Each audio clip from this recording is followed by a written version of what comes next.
microfone. Eu fui voltar, voltei na loja que eu tava, uma senhorinha tinha entregue pro cara da loja, o atendente, ele tava lá com o meu microfone. Nossa. Isso em Florianópolis ainda. Sim. O que acontece nas outras regiões metropolitanas, em Chapecó, tudo é melhor ainda. Mas aí a gente foi no Trevo de Guaraciaba, que o Renan filmou também, que aí é uma raça aquilo ali, é uma obra que está desde o Parque 1, desde a Dilma. E o prefeito da cidade ele teve que fazer um contorno, porque ele não conseguia passar. E aí caminhões também, você tem a produção tanto em São Joaquim de maçãs, vinhos, que hoje não consegue ter um escoamento correto. Bom dia, bom dia. Certinho, tudo em ordem? Tudo bom? Vamos lá, presidente. Bora? Bom dia, galera. Bom dia, Certinho? tudo bom? Tudo bom, querido? Certinho? Certo? Prazer, Tudo bom? Denis. Prazer, Bom, todo Renan, meu. seja bem-vindo. Bom dia, gente. Bom dia. Tudo bom? Como é que tá? Certo, vamos se ajeitar aqui. Aqui? Senta aqui. Fica desse lado aqui, ó. Desse lado aqui é melhor. É. Só cuidado, eu tenho uma câmera aberta aqui, tá? Aí, tá, deixa eu passar pra cá. Tá correndo, hein, cara? Pô, eu vejo tu aqui, tu ali, tu lá. Aquela tua que tu entrou na Argentina, eu achei genial. Comentei mais cedo aqui. Tá bom, Que bagunça obrigado. aquilo, né? Não, total, não existe Programação, fronteira. Não existe fronteira. Não existe fronteira. Não é uma terra de ninguém, né? E o pior é que quando você anda vai uns 20 km pra parte argentina, eles têm. Não, Eles então eu têm. vi que tu relatou ali. Eles têm, e a gente não. É ridículo. Não, e assim, aquilo é geral, né? É de cabo a rabo. Sim. Tu pegou ali, mas... Não, assim, a fronteira brasileira é hiper porosa. Por isso que ainda tá uma várzea para os caras entrarem com droga por avião no Mato Grosso do Sul. A rota bioceânica, que é a principal rota da droga, ela ainda toda pela fronteira. Os caras não conseguem pegar nada, ela chega lá da Bolívia, ela atravessa e aí os caras vão de caminhão e carro até o Porto Santos. Aí passa por São Paulo. Então, é aqui a rota do PCC na prática. Como todo mundo sabe que isso acontece? O que me assusta assim, é ali que está a grana do PCC, todo mundo sabe que isso está rolando, todo mundo sabe que tem a saída no porto e a entrada na fronteira. E ninguém faz nem no porto, nem na fronteira, nada.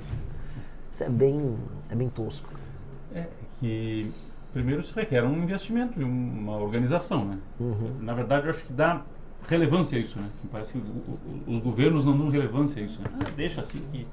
Só que isso alimenta um mercado, né? Óbvio. A gente tem um mercado do crime sendo alimentado. E aquilo que tu contou do 10 Bolsa Família, segundos, então eu 10. fiquei horrorizado. Os caras vindo de lá. Sim. Vamos lá.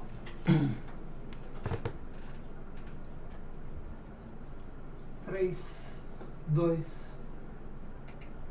Informação da hora da reportagem direto de Brasília, 9h12. Aliás, em Brasília, quer estar ano que vem esse rapaz que está aqui comigo, 42 anos, estava checando, pré-candidato à presidência da República do mais novo partido brasileiro, o Partido Missão. Tenho a satisfação de receber aqui no estúdio da Rádio Cidade em Dia, Renan Santos. Bem-vindo, Renan, bom dia. Bem-vindo, bom dia a todos. Uma honra estar aqui presente para trocar ideia com vocês.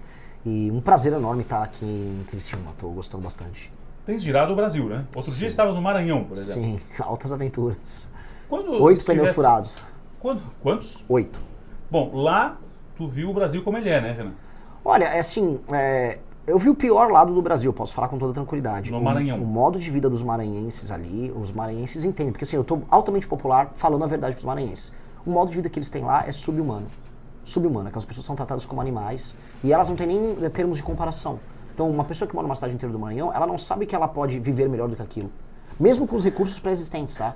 A questão é, o governo federal envia recursos para o Maranhão, envia recursos para os municípios e nada de útil é feito com aquele recurso. E tampouco incentivo algum para que aquelas pessoas se desenvolvam economicamente.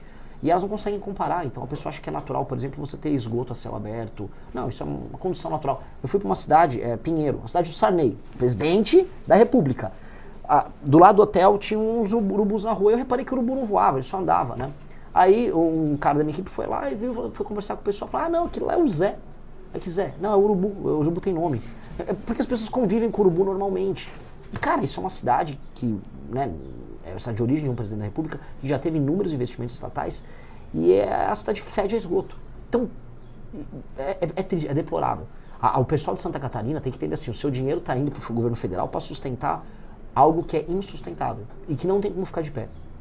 E nessas épocas se fala muito num tal pacto federativo, né, de rever, redistribuir recursos e nunca nada acontece, né? Se fala nisso há 4 anos, mas a realidade não muda. E o Renan levantou há algum tempo uma discussão muito interessante a respeito da autonomia de estados e municípios, que conseguem ou não conseguem se manter. Qual é a sua linha de raciocínio Nesse sentido, quem pode e quem não pode se manter, e quem não depende de repasse de Brasília para sobreviver? Olha só, vou dar um exemplo. Se você pertence a um município pequeno, mais autossustentável, você está pagando as contas e ainda mandando dinheiro para o governo federal. Você é um ente federativo autônomo, você existe por si só. É o caso, por exemplo, de praticamente todas as cidades no estado de São Paulo, estado de onde eu venho, boa parte. Ou não Só um município catarinense não se sustenta. É um caso dos municípios de Santa Catarina, Paraná também, em grande medida é assim. Agora, não é o caso em grande parte dos municípios no Brasil. E aí, se você, eu conheço um ditado lá do interior de São Paulo, quem paga a banda escolhe a música. Ou seja, se você está pagando, você escolhe como as coisas são feitas. Mas no Brasil é o contrário. Quem não paga a banda, ou melhor, os estados pouco produtivos do Brasil e os municípios pouco produtivos, eles determinam como é feita a política no Brasil. Então a gente é muito mais um Brasil estilo Maranhão do que estilo Santa Catarina. Mesmo Santa Catarina pagando a conta.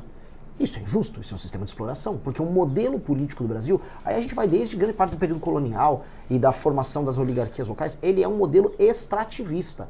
É um modelo de tirar do Estado, tirar dos recursos naturais, tirar de tudo e jogar para uma elite vagabunda que não tem nenhum compromisso e validação junto à população. Então as pessoas, elas estão apenas na base da pirâmide sobrevivendo para essa elite, e essa elite ela vive como ela quer.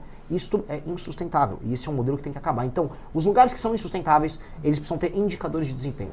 E esse é o ponto que eu quero trazer como uma revolução administrativa no Brasil. Porque a política aprendeu que assim, você pode estar num município insustentável, pobre, com IDH baixíssimo, com pouca segurança e pouco trabalho. Mas se você comprar o voto das pessoas certas, seja dando emprego na prefeitura, 1 milhar de telha num período de eleição, um saco de cimento, ou dinheiro puro e simples, um show do Wesley Safadão, como é muito comum a partir do norte de Minas, você se reelege, mesmo sendo uma porcaria de um prefeito. Então como é que a gente tem que avaliar o prefeito? Muito simples, tem que ter critérios objetivos que infelizmente não será a população avaliar. Então os critérios são metrificáveis: cobertura de esgoto, atividade econômica, que esse tem que ser o principal, aumento da atividade econômica, índices educacionais, índices de segurança, índices de saúde, por exemplo, os atendimentos na UBS. Foi bem, ganhou pontuação, o município inclusive se qualifica para receber mais emendas, para o cara fazer lição de casa. Foi mal, o prefeito fica inelegível, ele e o partido dele naquele município, por 8 anos. Aí a porca torce o rabo, porque aí esses prefeitos vagabundos do centrão espalhados por cidade que se comportam como parasita, eles vão ter que pular, eles vão ter que trabalhar muito para atender bem, não só as pessoas, mas respeitar o dinheiro que veio de outros lugares. E aí, aumentando a atividade econômica nesses municípios e estados, você precisa tirar menos o dinheiro de São Paulo, de Santa Catarina, do Paraná. Aí você equilibra a federação. Do jeito que está, a federação está muito desequilibrada. Não está valendo a pena para ninguém. Já fosse ao Acre, Renan? Ainda vou. Até julho eu vou pro Acre. Porque outro dia eu li algo a respeito nessa sua métrica de lugares que não se sustentam, e aí eu puxo o Acre como exemplo, e o Maranhão acho que você colocou bem, e tem N Amapá, outros estados, né? Amapá, Piauí, Roraima, Rondônia, Alagoas, enfim, Alagoas, alguns estados nordestinos também. Do ponto de vista administrativo, municípios e estados que não se mantêm, eles têm que ter o seu status revisto também? Eu acho que sim. De autonomia? Eu acho que sim. Incorporar município? Eu acho. Não, incorporar município é uma das coisas que são necessárias ser feitas. Hoje são 5.571. É isso, tem que cair para no máximo 2.000 e poucos. Metade. Exato, porque tem muito município pequeno completamente sustentável. E eles não têm nenhuma sustentabilidade econômica. Então por que você tem que ter? Por exemplo, se eu junto 5 municípios, eu poupei no mínimo 45 vereadores, eu poupei no mínimo 4 prefeitos. Aí teria um prefeito com 9 vereadores para pegar uma área que tinha 5 municípios. Você diminui máquina administrativa, você diminui brigas oligárquicas políticas, você facilita o trabalho, e aí entra o que eu acabei de falar, que era colocar os parâmetros administrativos. Certos municípios e estados, se eles não melhoram seus indicadores, mesmo o governo federal mandando dinheiro, aí entra um ponto. Aí você tem que colocar por pelo menos 4 anos um interventor que vai aplicar aquelas políticas. Em alguns lugares vai precisar. Em alguns lugares, pelo que eu vi rodando interiores do Brasil, você tem classes políticas que não têm nenhuma qualificação técnica, que não sabem nada sobre execução de políticas públicas, e a única coisa que eles sabem fazer é executar a emenda. O que é executar a emenda? É pegar um dinheiro que veio do governo federal via um deputado, faz esse dinheiro virar uma obra como empreiteira de um amigo, rouba um pedaço de dinheiro, entrega qualquer coisa, compra o voto da população e segue o jogo.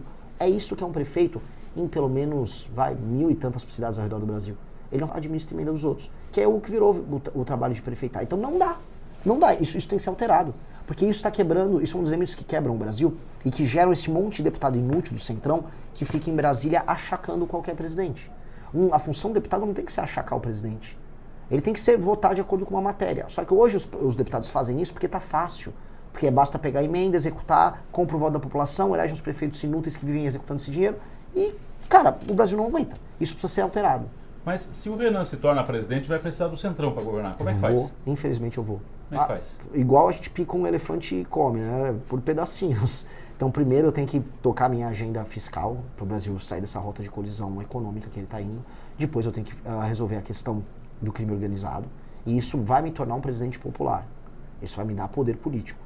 Especialmente se eu compartilhar as vitórias. Ou seja, se eu libertar o povo do Ceará, as cidades que estão tomadas pelo crime organizado, junto com deputados do Ceará, eles participarem dessa vitória, não participar na grana, que quando fala, é para participar de vitória, a gente vai roubar alguma coisa junto? Não. Você vai ter o lucro político da gente destruir o crime organizado no Ceará. Mesma coisa com deputados na Bahia, quando a gente fizer isso na Bahia, mesma coisa no Rio de Janeiro.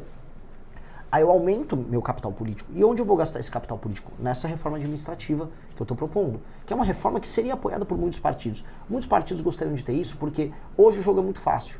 Hoje, para um bom administrador partidário, qualquer um concorre com ele. Porque é muito fácil você ser um prefeito corrupto que compra o voto da população. Se eu torno o jogo mais difícil para um prefeito, apenas os administradores partidários mais hábeis vão vencer. Por exemplo, um Kassab iria gostar desse projeto nosso, enquanto que, sei lá, um Rueda do União Brasil não. Porque um Kassab, ele gosta do jogo mais difícil, um jogo mais complexo, porque ele é mais inteligente. Um Rueda não. Aí eu tenho que dividir para governar. Eu vou dividir o centrão, separar uma turma, vamos passar essa reforma administrativa e aí o restante vai pastar. Aí vai ter que se adaptar às novas regras que vão mudar a dinâmica política do Brasil. É isso. E eu entendo que não tem muito o que se fazer. Eu vou ter que negociar com essas... Eu tenho que usar as palavras certas, sabe? Com essas pessoas. O Brasil está endividado. Para muitos está quebrado. Porque o custeio da máquina pública é imenso, só aumenta, a dívida pública só aumenta. Qual é o caminho para salvar essa empresa chamada Brasil da falência, Renan? Para todo mundo que está nos ouvindo, os gastos no Brasil, eles têm gatilhos que vão fazendo eles irem aumentando permanentemente. E boa parte desses gatilhos são constitucionais. Os gatilhos previdenciários, os gatilhos, por exemplo, de reajuste. Hoje saiu uma polêmica na imprensa, porque a Folha de São Paulo disse que o Flávio Bolsonaro pretendia não mais reajustar a aposentadoria mediante o salário mínimo. Ou seja, toda vez que o salário mínimo sobe, a aposentadoria e o BPC sobem. E aí ele correu e falou, é fake news, é mentira. Pô, Flávio, tem que ter coragem, irmão. A real é, nenhum país sério faz essa indexação da aposentadoria com o salário mínimo. Uma coisa é reajustar pelo IPCA de acordo com a inflação, porque aí o valor real da aposentadoria não cai. Outra coisa é eu pegar o aumento de produtividade que mede o salário mínimo e jogar, por exemplo, o BPC. Um cara vai lá, pega um